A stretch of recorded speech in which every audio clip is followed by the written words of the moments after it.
¿Qué tal? ¿Cómo están? Espero se encuentren bien.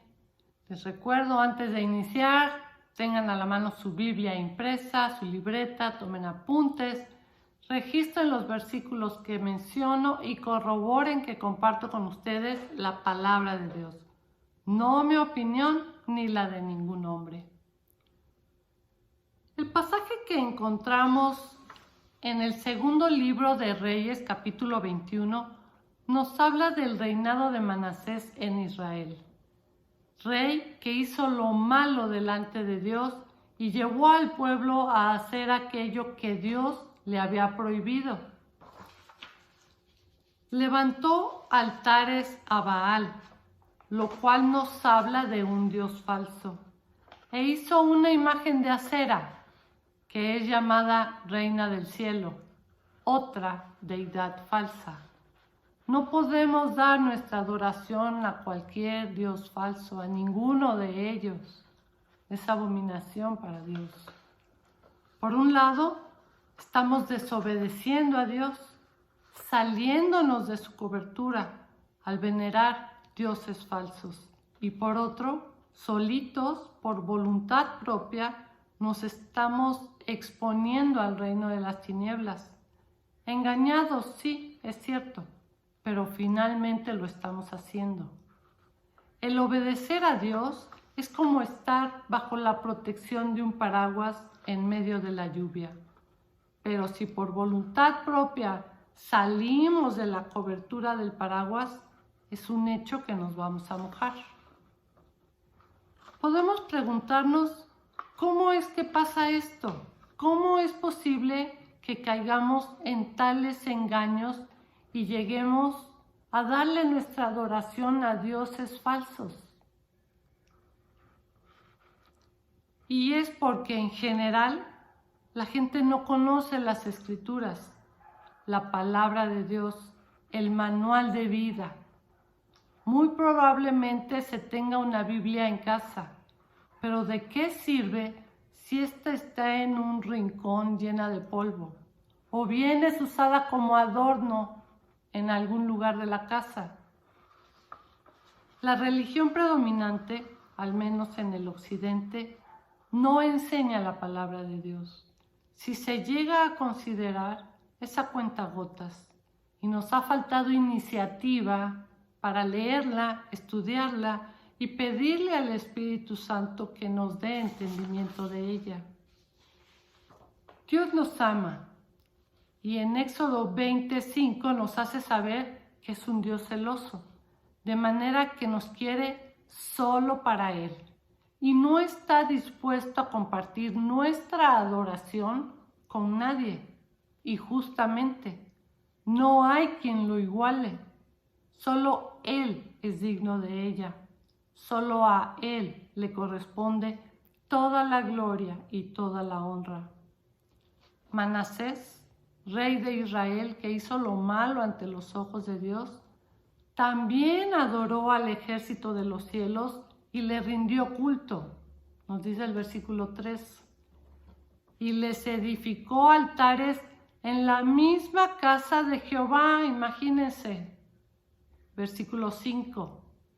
El ejército de los cielos se refiere a la luna, el sol, las estrellas, etc., que hay quienes creen que rigen nuestras vidas. Estas cosas, como se refiere la Escritura a estos cuerpos celestes en el versículo 3, son creación de Dios. Pero nuestra adoración debe ser solo para Dios, para el Creador. Es decir, nuestra adoración debe enfocarse en el Creador y no en la creación. Aquí podemos mencionar dos cosas. Número 1, el único digno de toda nuestra adoración es Dios. Y número 2, el único que tiene el control de nuestras vidas es Dios. Nosotros, como creyentes y discípulos de Jesucristo, le damos culto a Dios y lo que hacemos es adorarle y atender a su palabra. Manasés siguió desobedeciendo a Dios pasó a su hijo por el fuego, se dio a observar los tiempos, fue agorero, instituyó encantadores y adivinos, nos dice el versículo 6, y llevó al pueblo de Israel a hacer más mal del que habían hecho las naciones paganas que Jehová destruyó, nos dice el versículo 9. Quien se involucra en estas abominables prácticas provoca el enojo de Dios. Y Dios voltea su rostro de esa persona y la corta. Esa es la sentencia. Ubiquemos estas enseñanzas en nuestros días. Actualmente hay quienes pretenden conocer el futuro a través de la distribución de las estrellas y la posición de los planetas. Se siguen consultando a los adivinos, poniendo altares y rindiendo culto a los muertos, además de invocarlos.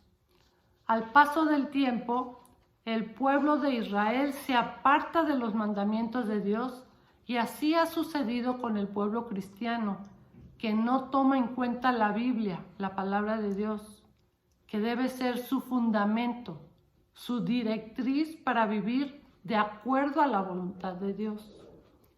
Si el pueblo cristiano, que en su mayoría es católico, conociera las Escrituras, seguramente no practicaría estas actividades que son abominación para Dios y traen maldición, tanto a la persona que las practica como a sus familiares y a la nación.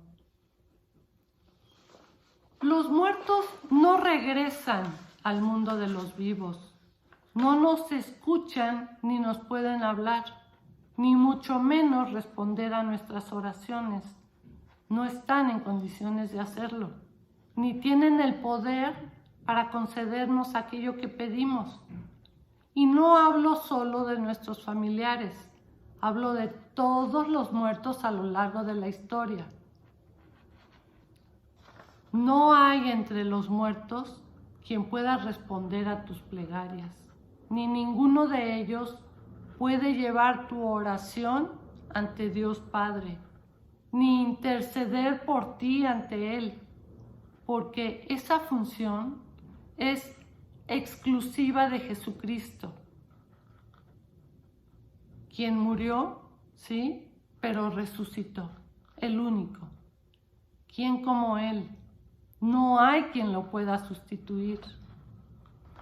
Si la Escritura nos dice que Jesucristo está sentado a la diestra de Dios Padre intercediendo por nosotros, es así. Y no hay nadie más que lo pueda hacer. ¿Quién como Jesucristo? Pensemos tantito. Romanos 8:34 nos dice, ¿quién es el que condenará? Cristo es el que murió, más aún el que también resucitó, el que además está a la diestra de Dios, el que también intercede por nosotros. ¿Sabes de alguien más que haya muerto y resucitado?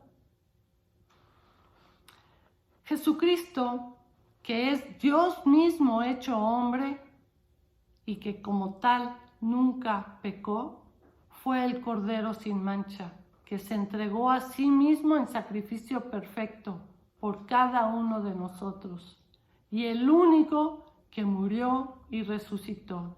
Y hoy, además de ser nuestro Señor y Salvador, es nuestro sumo sacerdote, único y suficiente para interceder por ti y por mí como tal, como sacerdote ante Dios Padre.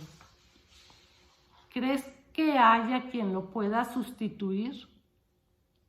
¿Crees realmente que haya quien se pueda presentar ante el trono de Dios para interceder por ti y por mí fuera de Jesucristo? Fuera de Jesucristo, que nunca pecó, todos somos, en el mejor de los casos, pecadores redimidos. Te invito a reflexionar y considerar ante quién pones tus peticiones, a quién clamas cuando tienes una necesidad. La Escritura nos enseña que no hay más que un intermediario entre Dios y el género humano.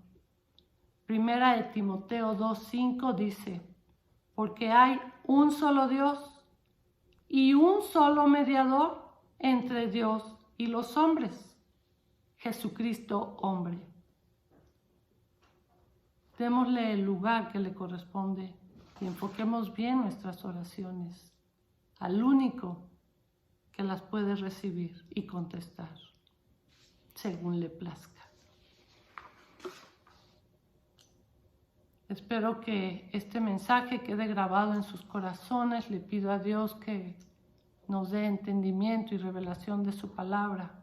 Les recuerdo que estos mensajes están en Facebook y en YouTube. Dios los bendiga. Gracias.